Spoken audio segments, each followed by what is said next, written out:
आज का प्रातः क्लास है 27/9/68। रूहानी बाप रूहानी बच्चों को बैठ समझाते हैं।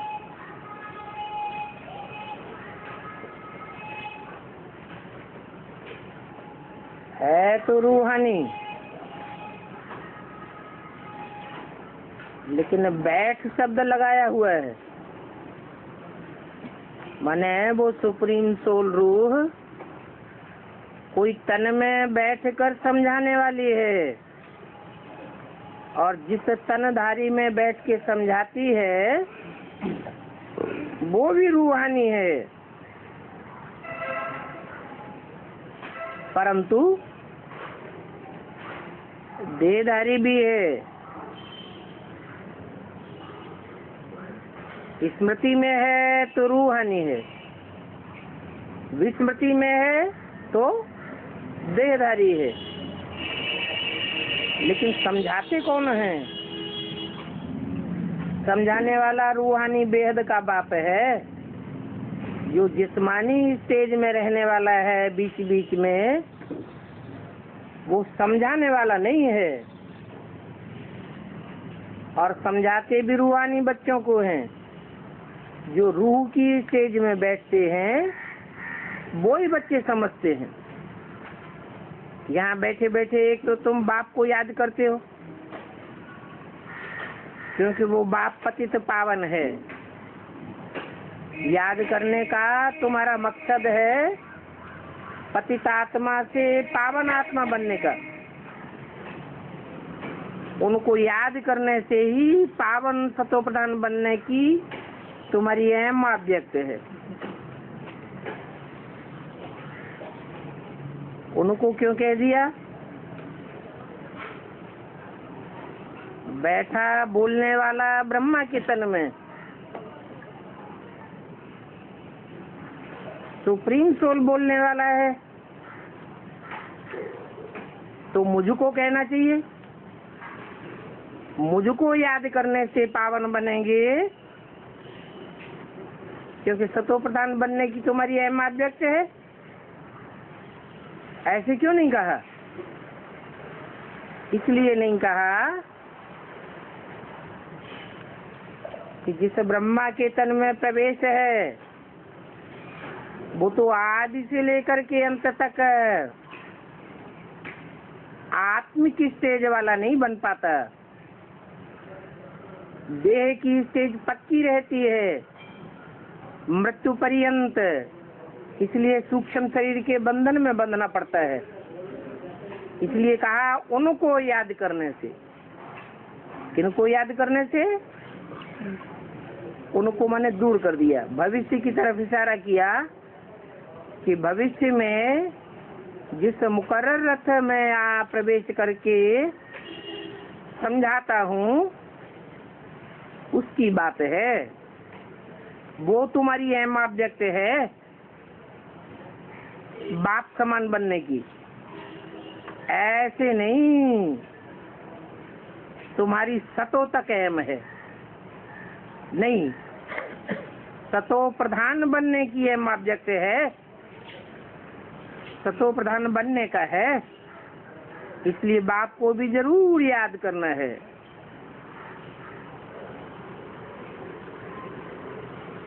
ये ब्रह्मा बाप नहीं है। जिस तन में बैठकर समझाता हूँ वो तुम्हारा प्रैक्टिकल बाप है, रूहानी बाप। तनधारी भी बाप नहीं है। तनधारी में रूहानी बाप समझाने वाला है। वो रूहानी बाप स्वीट होम का रहने वाला है, तो स्वीट होम को भी याद करना है, क्योंकि तुमको वहां जाना है। फिर माल मिल्कियत भी चाहिए, इसलिए अपने स्वर्ग सुखधाम को भी याद करना है। क्योंकि आखिरी तो तुम्हें यही प्राप्ति होने की है। क्या? स्वर्ग। बच्चे जानते हैं हम बाप के बच्चे बने हैं, बरोबर बाप से शिक्षा लेकर हम स्वर्ग में जाएंगे और नंबरवार पुरुषार्थ अनुसार स्वर्ग में जाएंगे। क्या मतलब? नंबरवार स्वर्ग में जाएंगे क्या मतलब? माने एक साथ नहीं जाएंगे, कोई पहले जाएंगे, कोई बाद में जाएंगे। बाकी जो जीव की आत्माएं हैं वो शांति धाम चली जाएंगी, तुम्हारे अलावा। फिर नंबरवार आती रहेंगी। घर तो सबको जरूर जाना है, जो स्वर्ग में जाएंगे वो भी घर में जाएंगे, स्वर्ग में नहीं जाएंगे उनको भी घर जाना है। तो बच्चों को ये बात याद रखनी है कि घर जाने के लिए पवित्र जरूर बनना पड़े। पवित्र धाम में जाना है, अपवित्र कोई भी वहां नहीं जा सकता। रावण राज्य तो यहाँ होता है ना। बच्चों को ये भी मालूम हुआ है कि अभी रावण राज्य है। इसकी भेंट में फिर सतयुग को नाम दिया जाता है राम राज्य। ये नाम राम राज्य रावण राज्य क्यों दिया गया? नाम रखने का कनेक्शन क्या है? स्वर्ग को रावण राज्य नाम क्यों नहीं दिया? क्योंकि रावण अनेक मतों वाला है और राम एक मत वाला है। परंतु जो राम एक मत देने वाला है वो तो निराकार है, वो तो स्वर्ग में जाता नहीं। तो जिस साकार राम में प्रवेश करते हैं वो एक मत को धारण करने वाला है, इसलिए भेंट की जाती है राम और रावण की।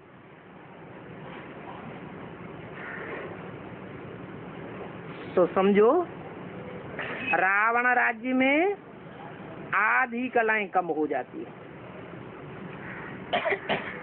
उससे पहले कहा जाता है सूर्यवंशी चंद्रवंशी। सतयुग त्रेता में है सूर्यवंशी चंद्रवंशी।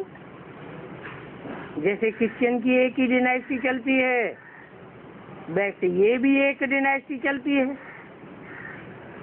परंतु उसमें सूर्यवंशी और चंद्रवंशी हैं।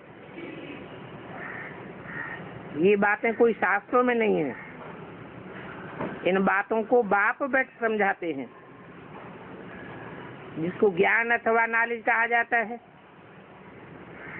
स्वर्ग स्थापन हो गया, फिर नॉलेज की क्या दरकार? ये नॉलेज बच्चों को पुरुषोत्तम संगम युग पर सिखलाई जाती है। तुम्हारे सेंटर्स अथवा म्यूजियम आदि में ये जरूर बड़े बड़े अक्षरों में लिखा हुआ हो कि बहनों भाइयों ये पुरुषोत्तम संगम युग है और ये युग एक ही बार आता है। कल्प में एक ही बार संगम युग आता है और एक ही बार बाप आते हैं। ऐसे नहीं कि युगे युगे आते हैं। पुरुषोत्तम संगम युग का भी अर्थ नहीं समझते हैं। अर्थ भी समझना चाहिए। ऐसा युग जहाँ पुरुष अर्थात आत्माओं में उत्तम उत्तम पाठधारी प्रत्यक्ष होते हैं। माला बनाई जाती है ना, वो माला हर धर्म वाले सिमरन करते हैं। तो ये लिखना जरूर है कि कलयुग अंत और सतयुग के आदि का संगम है। जो संगम युग सब युगों से सुहावना युग है, कल्याणकारी हो जाता है। इस युग में सब मनुष्य आत्माओं का कल्याण होता है। मनुष्य आत्मा ही नहीं, सब जीव की आत्माएं कल्याण को प्राप्त करती हैं। तो बाप भी कहते हैं कि मैं कल्याण करने के लिए पुरुषोत्तम संगम युग पर ही आता हूँ। तो तुम बच्चों को संगम युग का भी अर्थ समझाना है। संगम युग अर्थात वैश्यालय का अंत और शिवालय की आदि, इसको कहा जाता है संगम। यहाँ सभी विकारी हैं और वहाँ शिवालय में सभी निर्विकारी। तो जरूर जो निर्विकारी बनते हैं उनको उत्तम कहेंगे, मनुष्यों में उत्तम देवताओं को कहेंगे। वहाँ नई दुनिया में पुरुष और स्त्री दोनों उत्तम बनते हैं, इसलिए नाम ही है पुरुषोत्तम, क्योंकि दोनों उत्तम बनते हैं। इन बातों को बाप के सिवाय और किसी को भी पता नहीं है। पुरुषोत्तम मर्यादा पुरुषोत्तम कहे जाते हैं ना, ये पुरुषोत्तम संगम युग है, जहाँ तुम बच्चों को स्वर्ग में जाने के लिए मर्यादा में बांधा जाता है। किसके भी ख्याल में नहीं आता है कि पुरुषोत्तम संगम युग कब होता है। अभी बाप आए हुए हैं, वो है मनुष्य सृष्टि का बीज रूप।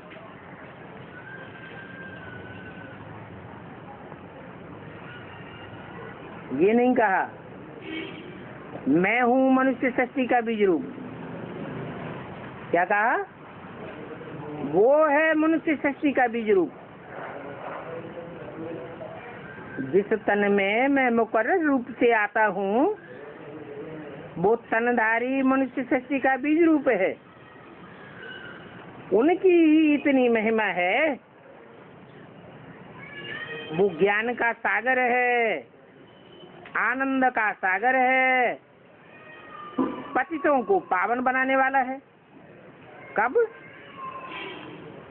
जब सुप्रीम सोल बाप उसमें मुकर्रर रूप से प्रवेश होते हैं।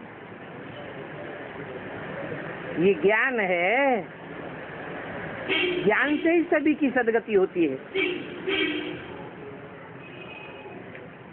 तो मुख्य ज्ञान क्या हुआ? मुख्य अज्ञान क्या हुआ? मुख्य ज्ञान हुआ कि मैं एक व्यापी हूँ, मुकर्रर रथ में आता हूँ, मैं सर्वव्यापी नहीं हूँ। ऐसे तुम कह नहीं सकेंगे कि भक्ति से सदगति होती है। 2500 वर्ष से भक्ति चली आ रही है, सदगति तो किसी की हुई नहीं। सदगति ज्ञान से ही होती है। शास्त्रों में भी लिखा है ऋते ज्ञानान्न मुक्ति। जब मुक्ति ही नहीं होती तो सदगति भी नहीं होती, और ज्ञान से सभी की सदगति होती है। और होती भी सतयुग में सतगति है। तो जरूर कहेंगे कलयुग का अंत और सतयुग का आदि। कितना क्लियर बात समझाते हैं। यहाँ नए नए भी आते रहते हैं, हूबहू आते रहते हैं, जैसे कल्प कल्प आए हैं। राजधानी ऐसे ही स्थापन होनी है। तुम बच्चों को मालूम है हम खुदाई खिदमतगार हैं। खुदाई खिदमतगार अर्थात खुदा की श्रीमत पर चल करके हम सारी दुनिया की खिदमत करते हैं। खुदा खुद खिदमत करने आते हैं।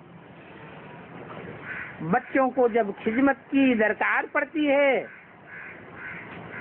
तो बाप को बुलाते हैं। तो तुम भी खुदाई खिदमतगार सच्चे सच्चे ठहरे। एक को थोड़े ही पढ़ावेंगे, एक पढ़ाते हैं, फिर उन द्वारा तुम पढ़कर औरों को पढ़ाते हो।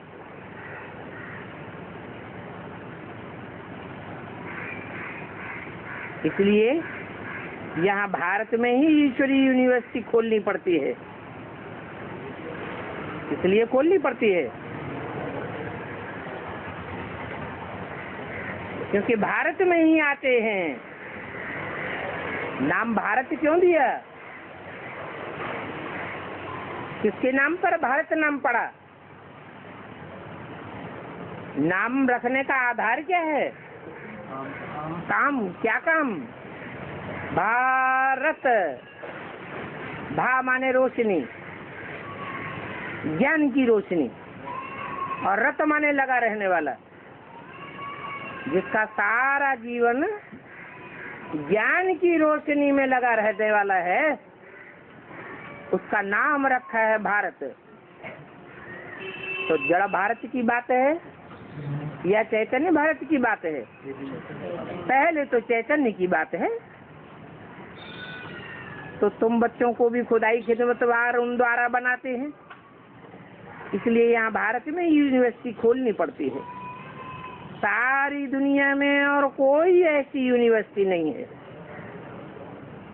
न कोई दुनिया जानती है कि कोई यूनिवर्सिटी होती है। अभी तुम बच्चे जानते हो गीता का भगवान शिव आकर के ये यूनिवर्सिटी खोलते हैं। कौन सी यूनिवर्सिटी? ये तुम्हारी सच्ची सच्ची यूनिवर्सिटी है। यूनिवर्स माने सारी दुनिया। यही एक यूनिवर्सिटी है जहाँ सारी दुनिया के मनुष्य मात्र का कल्याण होता है। सारी दुनिया के मनुष्य मात्र की पढ़ाई होती है। कोई एक थोड़े ही बैठ पड़ता है। वो तो नाम रख देते हैं यूनिवर्सिटी। क्या सारी यूनिवर्सिटी का कल्याण होता है? सारी दुनिया का कल्याण होता है क्या? अभी तुम जानते हो कि नई दुनिया के मालिक तो देवी देवताएं ही बनेंगे, परंतु कल्याण तो सारी दुनिया का होता है।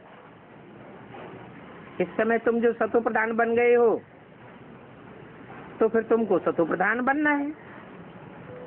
तुम इसी समय बने ना।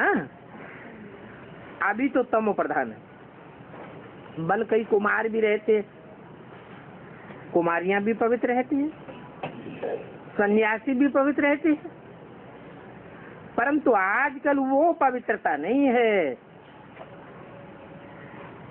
कौन सी? आजकल वो पवित्रता नहीं है। कौन सी? किस तरफ इशारा किया? वो सतयुग की तरफ इशारा किया। जो सतयुग में पवित्रता होती है वो पवित्रता अभी नहीं है। हाँ, तुमको पवित्र बनना है, ऐसा लक्ष्मी नारायण जैसा। पहले पहले जब आत्माएं आती हैं तो वो पवित्र रहती है, फिर अपवित्र बन जाती है। कैसे? पहले पहले आती हैं तो पवित्र, फिर यहाँ आने के बाद अपवित्र। कैसे? संग के रंग में आकर उनमें खाद पड़ती रहती है, अपवित्र बनती जाती है। सन्यासी भी पहले बहुत अच्छे पवित्र थे, अभी वो भी नहीं है। क्योंकि तुम जानते हो सतो प्रधान सतो रजो तमो में सभी को पास होना होता है। अंत में तो सभी धर्म की आत्माएं तमो प्रधान बन जाती है। अभी बाप तो सन्मुख बैठ समझाते हैं, ये झाड़ तमो प्रधान जड़ीभूत अवस्था को पाया हुआ है, पुराना हो गया है, तो इस पुराने झाड़ का जरूर विनाश होना चाहिए। क्योंकि ये वैरायटी धर्मों का झाड़ है। 27 की वाणी का दूसरा पेज। इसलिए कहते हैं विराट लीला, बड़ा बेहद का झाड़ है। वो झाड़ तो जड़ होते हैं, बीज भी उनका जड़ होता है, और ये झाड़ तो चैतन्य मनुष्य शक्ति का झाड़ है, इसका बीज भी चैतन्य है। ये तो जानते हो, जैसा बीज डाला जाता है वैसा झाड़ निकलता है। तो ये फिर वैरायटी, धर्म वैरायटी चित्रों का झाड़ है। फिर बीज एक है, ये वैरायटी है। सारी मनुष्य शक्ति का जो झाड़ है उसका बीज एक है, ये वैरायटी बीज है। बीज तो एक ही है, फिर वैरायटी कैसे हो जाता है?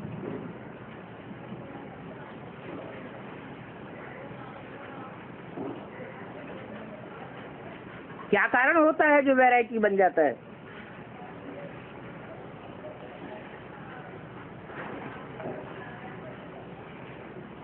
कोई बीज हो, उस बीज को पहाड़ पर बोया जाए, मान लो आलू का ही बीज है, पहाड़ पर बोया जाएगा, फिर उसके बाद मैदान में बोया जाएगा, फिर वही आलू का बीज दक्षिण भारत में पहुंच गया, वहां बोया गया। दक्षिण भारत का जो बीज है आलू का, वो गैस पैदा करने लगा। पहाड़ों का बीज वो आलू पैदा करता है तो बहुत अच्छा होता है, कोई बीमारी नहीं होती। कारण क्या है? धरणी का अंतर पड़ जाता है। तो ये भी भले चैतन्य बीज है, लेकिन धरणी का अंतर पड़ जाता है। आदि से ही, स्वर्ग से ही अंतर पड़ गया। स्वर्ग में भी दो प्रकार के कुल होते हैं, सूर्यवंश और चंद्रवंश। तो शास्त्रों में दिखाया है कि सृष्टि की जब शुरुआत हुई तो कच्छप ऋषि से देवता भी पैदा हुए और राक्षस भी पैदा हुए, दैत्य भी पैदा हुए। क्यों? बीज तो एक ही है। फिर वैरायटी पैदाइश क्यों होने लगी?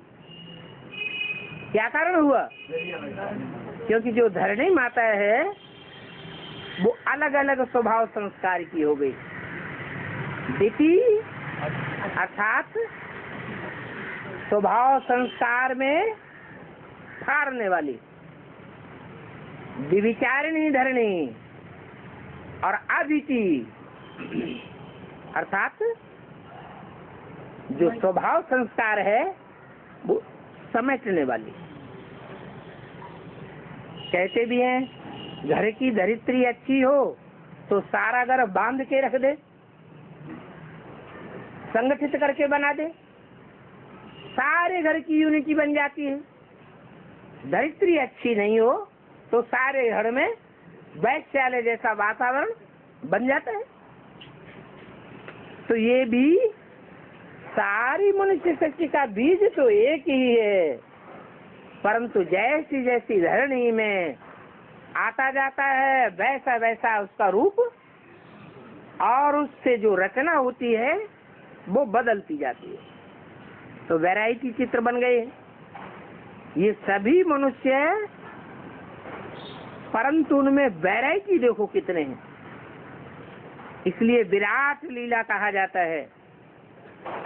ये भी जानते हो कि सभी धर्म कैसे नंबरवार आते हैं? ये भी तुम बच्चे जानते हो। नंबरवार धर्म का क्या मतलब हुआ?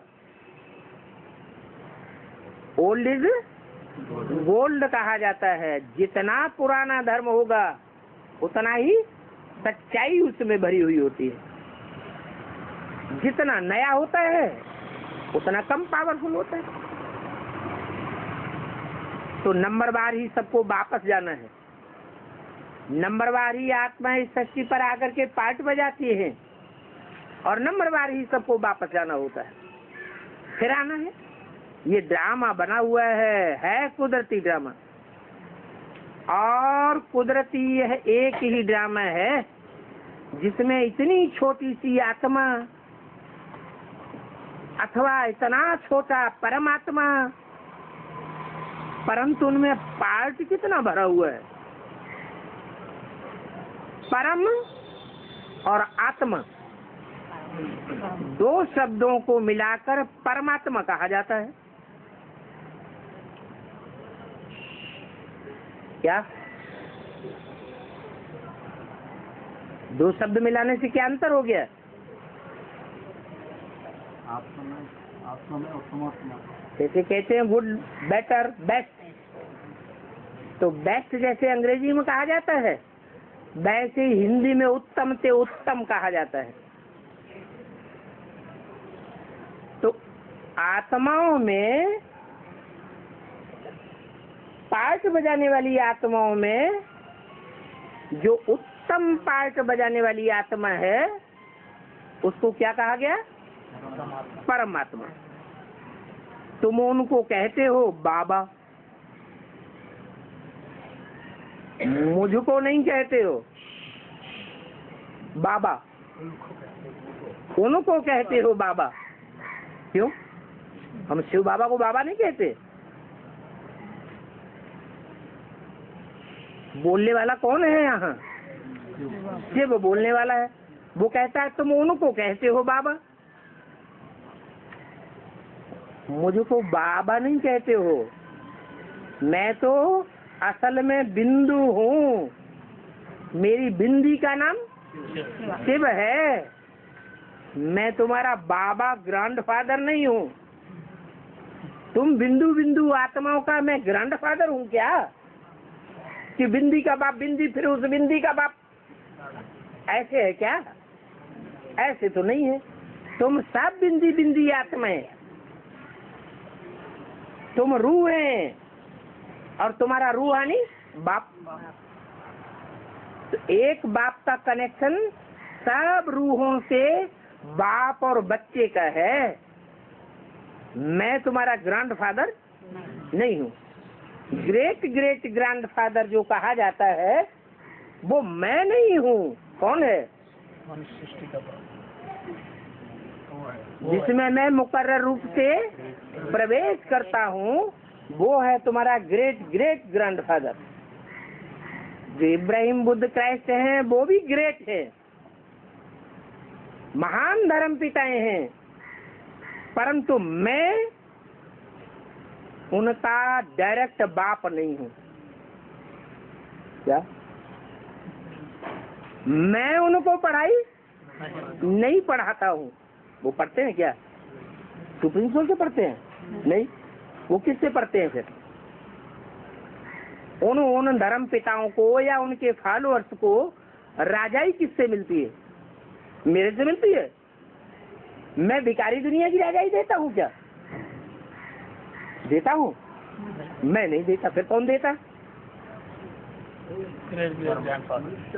Great great grandfather.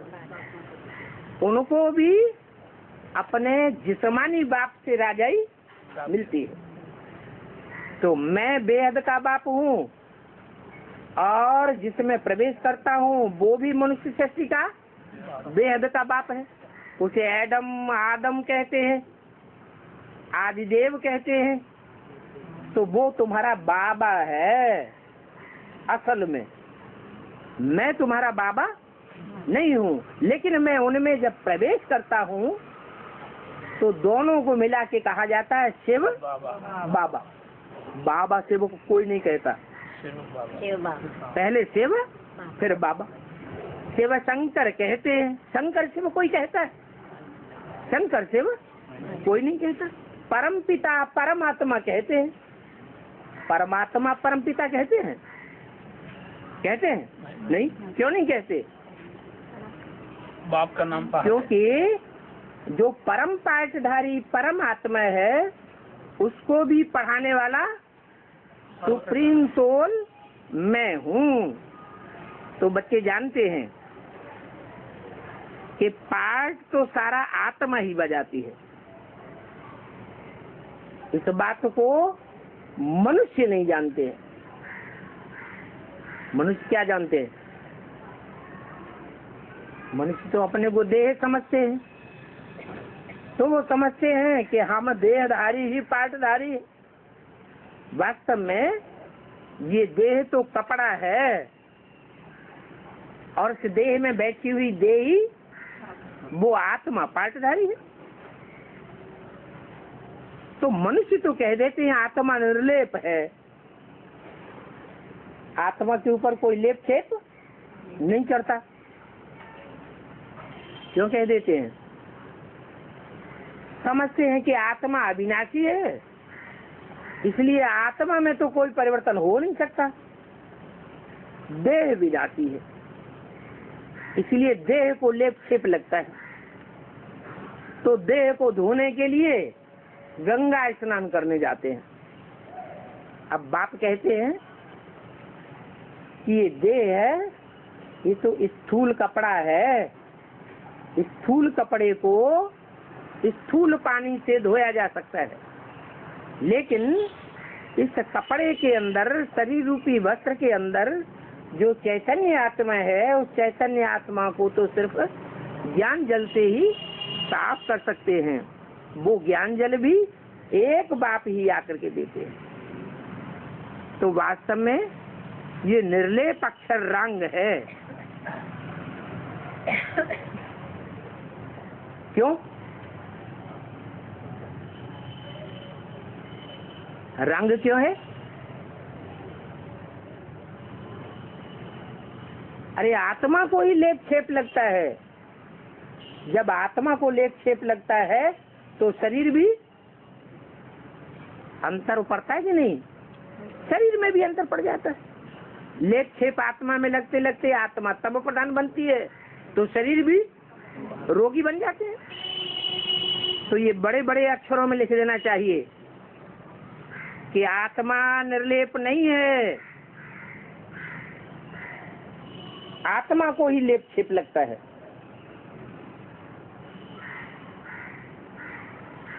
और आत्मा ही जैसे कर्म करती है, अच्छा करती है या बुरा करती है, वैसा ही फल पाती है। बुरे संस्कारों से पतित बन जाते हैं, तब तो देवताओं के आगे जाकर के उनकी महिमा करते हैं। अभी तुमको 84 जन्मों का पता पड़ गया है, और कोई भी मनुष्य 84 के चक्कर को नहीं जानते हैं। तुम तो 84 जन्म सिद्ध करके बतलाते हो। क्या वो 84 लाख जन्म बताते हैं? मनुष्य 84 लाख योनियों में चक्कर लगाता है, परंतु वो सिद्ध नहीं करके बताते हैं। और तुम तो काउंटिंग करके बताते हो कि 8 जन्म सतयुग में, त्रेता में 12 जन्म, द्वापर में 21 जन्म, और कलयुग में एवरेज आय बहुत कम हो जाती है, इसलिए वहाँ 42 जन्म होते हैं। 1 जन्म संगम युग का, टोटल मिलाकर 84 का चक्कर है। 84 के लाख के चक्कर को तो दुनिया में कोई सिद्ध कर ही नहीं सकता। तुम बतलाते हो ये शास्त्र सब झूठे हैं। क्यों? शास्त्र रचना है या रचयिता है? रचना है। रचयिता झूठा होगा तो रचना भी झूठी होगी। इन शास्त्रों को जिन्होंने रचा वो रचने वाले मनुष्य थे या भगवान था? जो भी धर्म पिताएं आते हैं, धर्म स्थापन करते हैं, क्या शास्त्र लिखते हैं? क्या क्राइस्ट ने बाइबल की रचना की? क्या गुरु नानक ने गुरु ग्रंथ साहब लिखा? नहीं। मोहम्मद साहब ने कुरान लिखी? नहीं। वो तो मुख से डायरेक्ट बोलते हैं, बाद में फिर उनके फॉलोअर्स बैठ लिखते हैं। तो जो लिखने वाले हैं वो कंप्लीट है या उनका धर्म पिता अपने धर्म में कंप्लीट था? धर्म पिता अपने धर्म में कंप्लीट था। बाकी जो उस धर्म पिता की रचना हुई वो तो कमजोर होगी ना। रचयिता के मुकाबले रचना हमेशा कमजोर होती है। वो कमजोरी उन शास्त्रों में आ जाती है। तो शास्त्र सब झूठे हैं क्योंकि मनुष्य विकारी है, तो शास्त्रों में भी विकृति आ गई है। क्योंकि सुना है मनुष्य 84 लाख योनियां लेता है। अभी बाप बैठ समझाते हैं 84 लाख योनियां तो हैं, लेकिन मनुष्य आत्मा 84 लाख योनियों में नहीं जाती है। क्यों नहीं जाती है?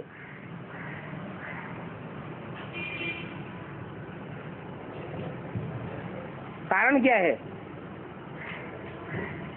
अरे मनुष्य योनि में ही सारे पाप भोगे जा सकते हैं, सब प्रकार के दुख भोगे जा सकते हैं, तो दूसरी योनि में जाने की क्या दरकार?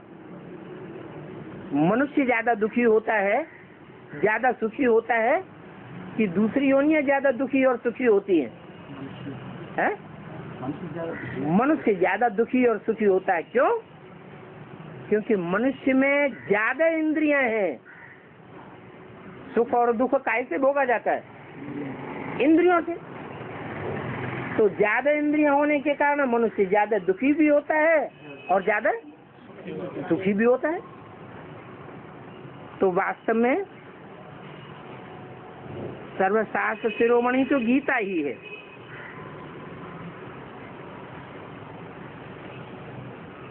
और गीता रचना है या रचयिता है? रचना है। गीता माता है। माता रचना कही जाती है, पुरुष की पहली रचना। तो गीतापति भगवान रचयिता हुआ। अभी वो रचयिता बाप तुमको राजयोग सिखाए रहे हैं। 5000 वर्ष पहले भी सिखाया था।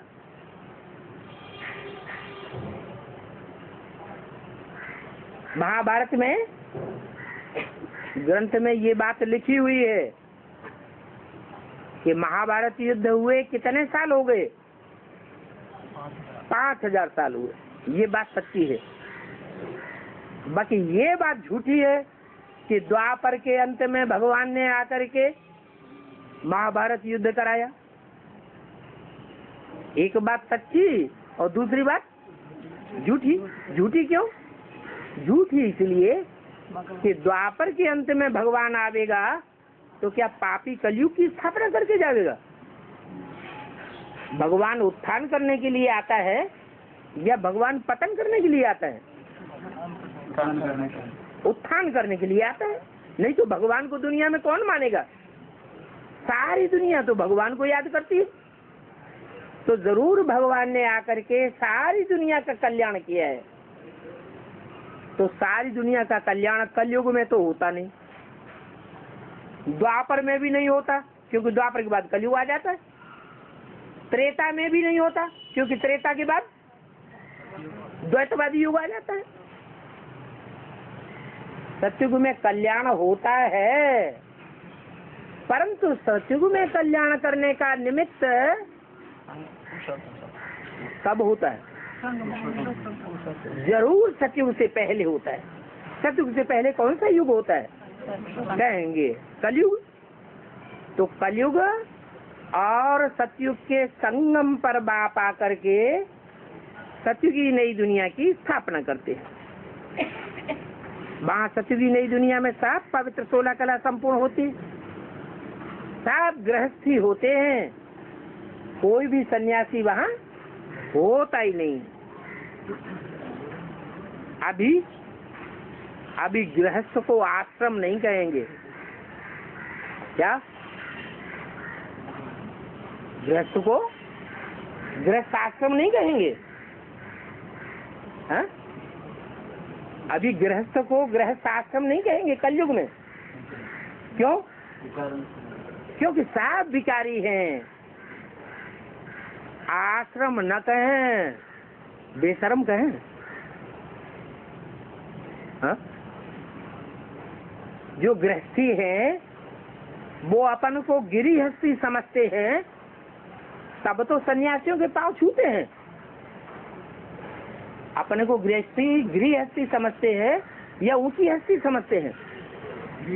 गिरिहस्थी समझते हैं। देवताओं के जाके माथा टेकते हैं, मंदिरों में जाते हैं, मस्जिदों में जाते हैं, ठिकानों में जाते हैं, कहाँ कहाँ ठोकरें खाते हैं, तो गिरी हुई हस्ती समझते हैं ना। तो बेशरम है या आश्रम वाले हैं? क्या है? जाकर देवताओं के आगे कहते भी हैं क्या? तुम पावन हो, तुम ऐसे हो, तुम वैसे हो, हम नीच कपटी पापी है। तो बेशरम हुए ना। अभी इनको आश्रम नहीं कहेंगे, इनको गृहस्थियों को आश्रम नहीं कहेंगे, क्योंकि सब अधर्मी बन पड़े हैं। धर्म से अधर्म में आ जाते हैं, अर्थात विकारी बन जाते हैं। इस खेल को तुम बच्चे समझ गए हो। ये बेहद का ड्रामा है जो हर 5-4 वर्ष बाद रिपीट होता रहता है। लाखों वर्ष की तो बात कोई समझ भी नहीं सकता है। ये तो जैसे कि कल की बात हो गई। तुम शिवालय में थे, आज वैश्यालय में हो, कल फिर शिवालय में होंगे। सतयुग को कहा जाता है शिवालय। क्यों? शिव माने भगवान और आलय माने घर, भगवान का घर। तो भगवान के घर में भगवान होना चाहिए। वहाँ सतयुग में शिवालय अगर कहें तो वहाँ भगवान होता है? भगवान तो होता नहीं, फिर शिवालय क्यों कहते हैं? भगवान स्थापन करने का। हाँ, क्योंकि शिव आकर के वो आलय स्थापन करते हैं जहाँ शिव के बच्चे देव आत्माएं राज्य करते हैं। त्रेता को भी शिवालय कहा जाता है, त्रेता को भी वैश्यालय नहीं कहेंगे। तुम जानते हो कितने वर्ष वहाँ रहेंगे? पुनर्जन्म में तो आना ही होता है। इनको कहा जाता है राम राज्य। वहाँ विकारों का नाम निशान नहीं होता। क्या? कई का नाम निशान नहीं होता? वि माने विपरीत, कार माना कार्य।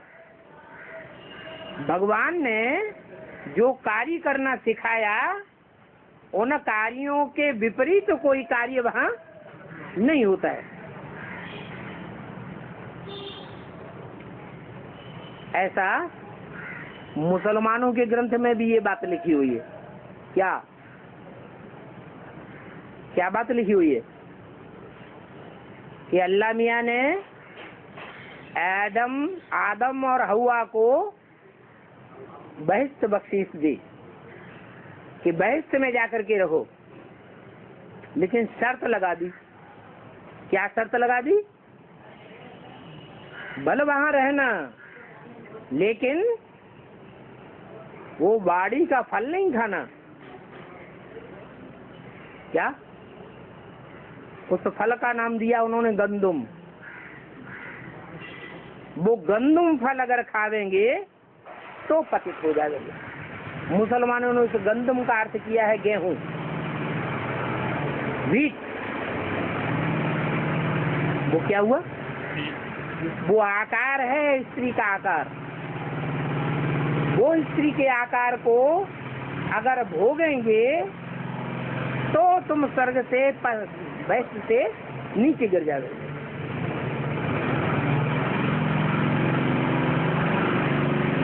तो मुसलमानों में भी इस बात का ज्ञान है, परंतु मुसलमानों ने तो बिल्कुल उस बात को छोड़ दिया। उनकी तो बुद्धि में ही वो बात आती नहीं। तो वहाँ विकार नहीं होता, वहाँ कोई नगन नहीं होते हैं। नगन होने की बात नहीं है। बच्चों ने बुलाया ही इसलिए है बाप को कि हे बाबा हमको नंगा होने से बचाओ।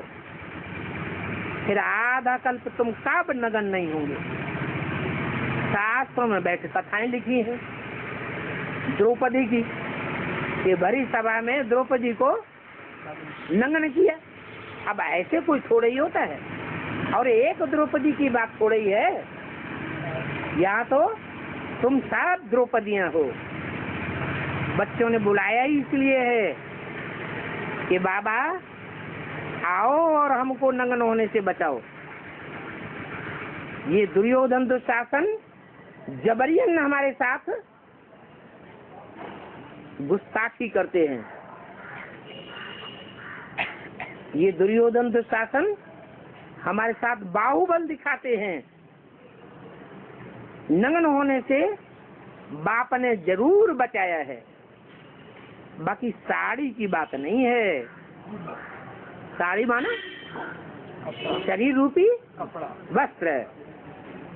बाप तुमको 21 जन्म नंगन होने से बचाए देते हैं, अर्थात 21 जन्मों के लिए तुमको 21 साड़ियां देते हैं।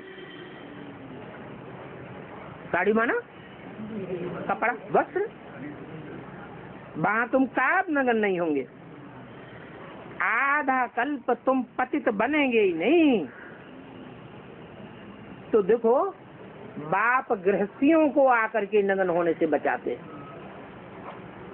सन्यासी तो कहते हैं स्वर्ग के सुख काग विष्टा समान, वो तो स्वर्ग में जाना ही पसंद नहीं करते, तो गृहस्थियों को आकर बचाते। बाप कहते हैं गृहस्थ व्यवहार में रहते कमल फूल समान रहो। कुमार और कुमारियां तो पवित्र ही होते हैं, उनको भी समझाया जाता है गृहस्थ व्यवहार में जाना ही क्यों, जो पवित्र होने के लिए तुमको पुरुषार्थ करना पड़े। भगवान वाचे है पावन बनो तो बेहद का बाप की बात जरूर माननी पड़े। तुम गृहस्थ व्यवहार में रहते कमल फूल समान रह सकते हो, फिर बच्चों में नंगन होने की आदत क्यों डालते हो? मतलब कोई ऐसे भी ज्ञान में चलने वाले होते हैं, खुद तो कहते हम स्वर्ग में जाएंगे, रोज भगवान का क्लास बैठ पढ़ेंगे, सुनेंगे, समझेंगे, पुरुषार्थ करेंगे, बच्चों को शादी कराई देते हैं। तो बाप डोरापा देते हैं क्या है? गृहस्थ व्यवहार में तुम कमल फूल समान रह सकते हो। जब रह सकते हो तो फिर बच्चों में नंगन होने की आदत क्यों डालते हो? बच्चों में अगर नंगा होने की आदत डालेंगे तो बच्चे तुमको भी नीचे घसीट ले जाएंगे, उनके पतित होने का असर तुम्हारे ऊपर भी पड़ जाएगा। एक सीधी सी बात है, माँ बाप कहें हम स्वर्ग में जाएंगे, बच्चों को नरक में ढकेलेंगे, तो माँ बाप का कल्याण होगा? माँ बाप का कल्याण हो ही नहीं सकता। बाप कहते हैं ये लोकलाज कुल की मर्यादा छोड़नी पड़े। जो माँ बाप खुद ज्ञान में चलते हैं, बच्चों की शादी कराते हैं, वो किससे प्रभावित होकर कराते हैं? लोकलाज कुल की मर्यादा से प्रभावित हो जाते हैं, भगवान की वाणी से, भगवान से प्रभावित नहीं होते, तो बच्चों की शादी कराते हैं। बाप कहते हैं कंपल्सन डालते हैं, कहते हैं ये लोकलाज कुल की मर्यादा छोड़नी पड़ेगी, ऐसे दुनिया के हालात बन जाएंगे। क्या ये विकारी वृत्तियां इतनी जाती बढ़ती जाएंगी कि मनुष्य बंदरों में चल हो जाएंगे। बंदर बनरिया शादी करते हैं क्या? एक में बंद करके रहते हैं क्या? रहते हैं नहीं।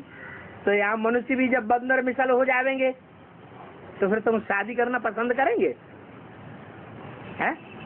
फिर बच्चों की शादी करना कोई पसंद नहीं करे। अभी भी देखने में आता है, आज शादी करते हैं बच्ची की, कल उसका डाइवोर्स आ जाता है, बच्ची घर में वापस आ जाती है, फिर दूसरी बार शादी कर देते हैं, फिर वापस आ जाती है। तो ये लोकलाज कुल की मर्यादा ऐसे आसार बन जाएंगे समाज के कि ये लोकलाज कुल की मर्यादा छोड़नी पड़ेगी। ये बेहद की बातें हैं। बेहद के बाप के सिवाय कोई समझा ही नहीं सकता।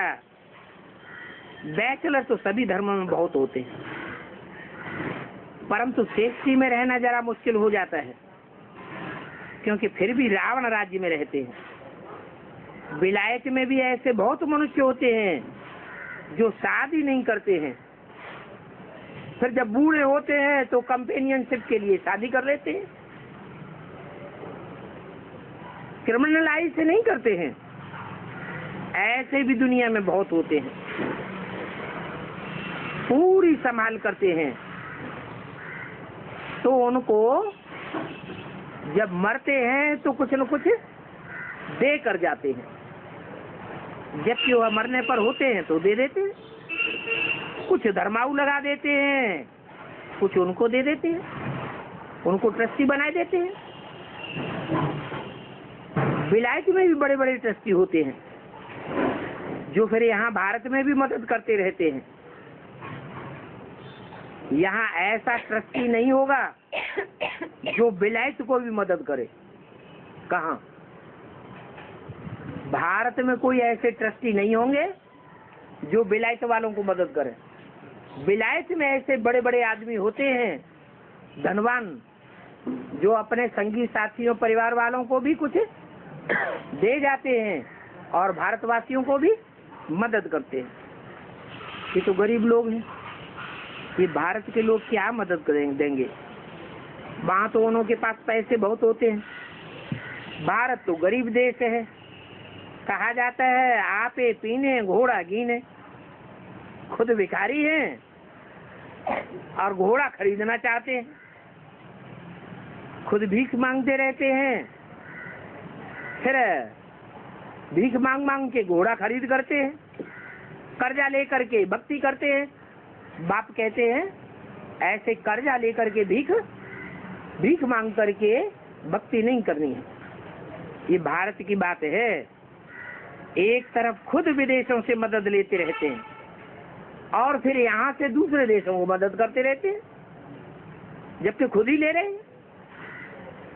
तो दूसरे जो हैं उनको राजाई का भी पता नहीं है।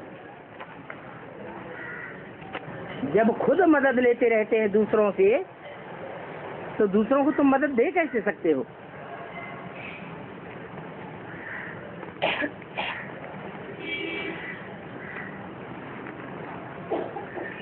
सत्ताईसवें और 67 वाणी का तीसरा पेज। इस पर एक पहाका है, नाम करने के लिए दूसरे को मदद करते रहते हैं,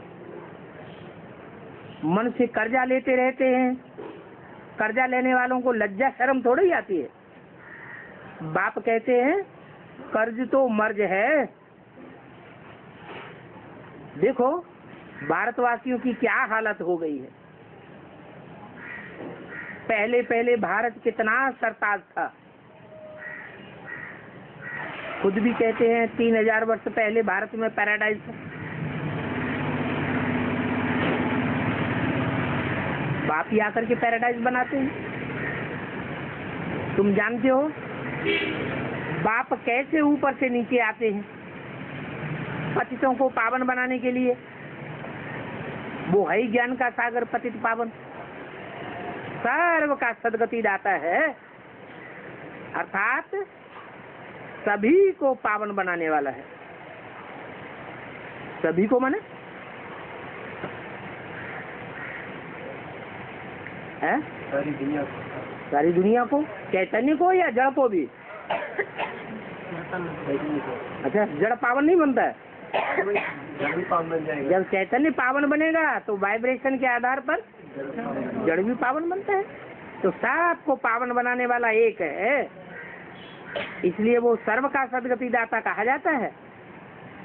तुम बच्चे जानते हो मेरी महिमा तो सभी गाते हैं।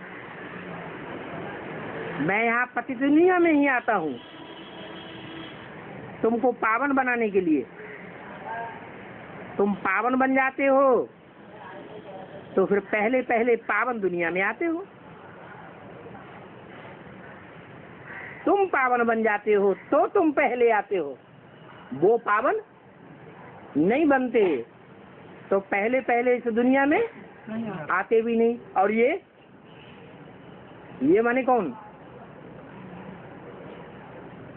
ये ब्रह्मा और इसके फॉलोअर्स, ये भी पहले पावन नहीं बनते, तो फिर रिजल्ट क्या होता है?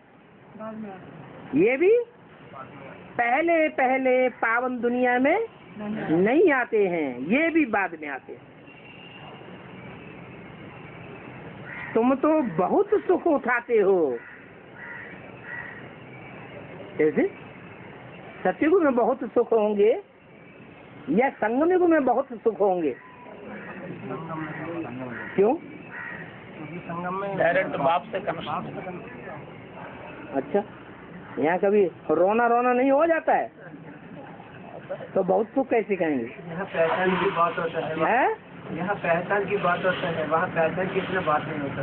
पहचान ठीक है, तुमने पहचान लिया तो रोते क्यों हो कभी कभी बीच बीच में?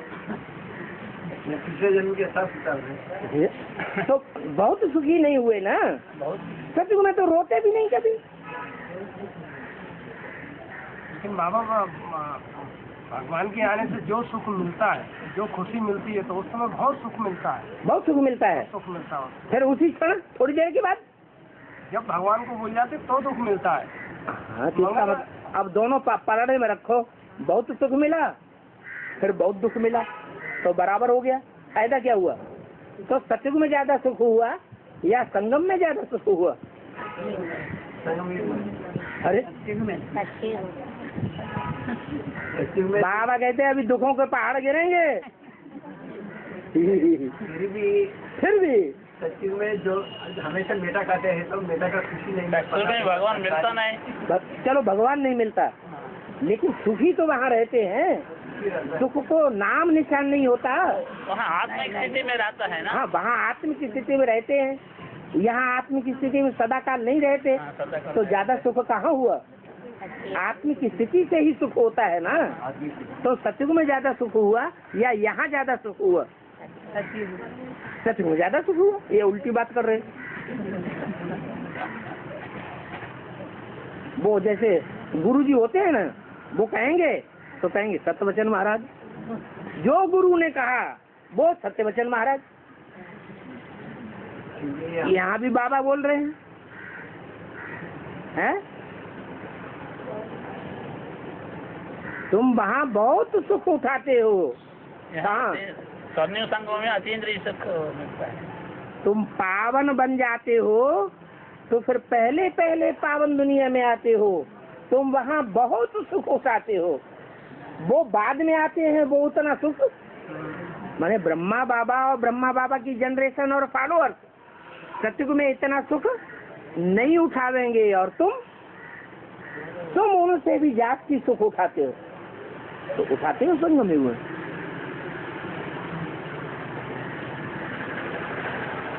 अरे कोई को बुद्धि में नहीं आता। अरे आगे भविष्य में अभी वो संगम युग स्वर्णिम आने वाला है। अभी वो स्वर्णिम संगम युग आया नहीं है। अभी हमारी वो अवस्था आपारी खुशी की बनी नहीं है, जो चारों तरफ दुनिया में मरघटा लगने लगे और हम खोपड़ियों को ठोकर लगाते हुए शान से आगे बढ़ते रहे।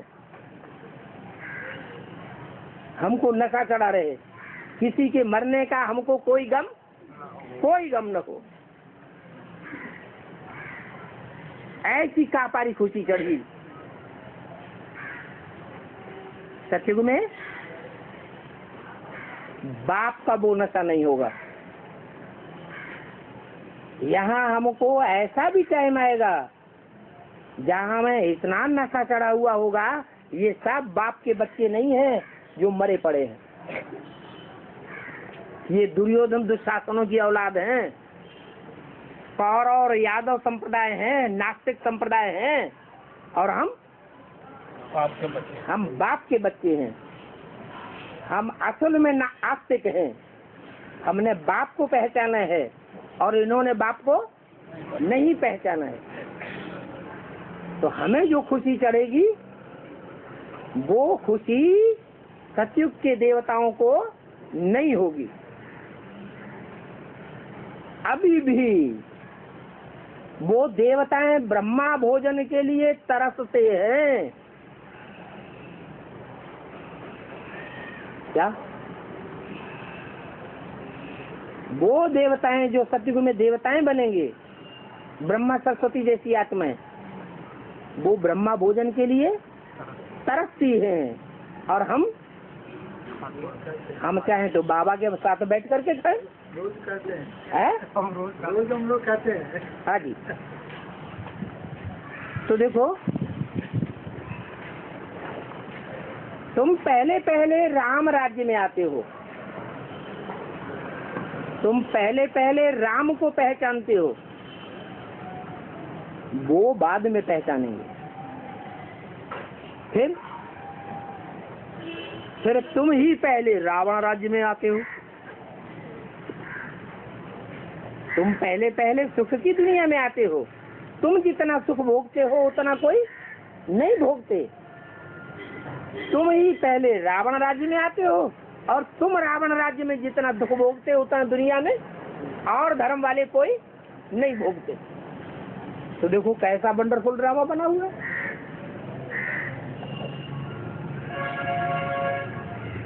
हम नरकवासियों के भी सरदार सरताज और स्वर्गवासियों के भी सरताज। ओम शांति।